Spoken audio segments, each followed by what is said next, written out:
How to fix Snapchat camera error. To fix Snapchat camera error, you should first ensure the app has necessary permission and that your device is running the latest software. So launch open settings on your device first of all. Go to app from the list, locate Snapchat, and make sure to go to permission. And all these permissions are enabled. Make sure to do it so.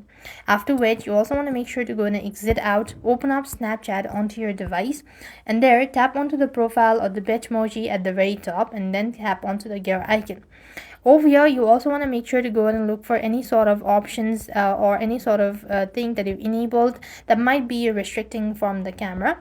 So you might want to make sure to go ahead and check that too as well. And if you've not enabled permission, at the very home page, you should be able to find this option, enable or turn on, something like that pop up. So you want to make sure to toggle on the button or just open it up. That should also definitely help you out. In many cases, if you've not updated your app, that could also be an issue. So just go to the search and type in Snapchat.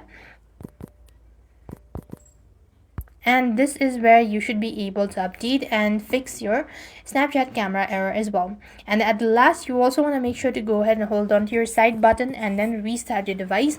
That is also gonna definitely help you out. So with that, we've completed our steps. Thank you for watching. See you in the next video.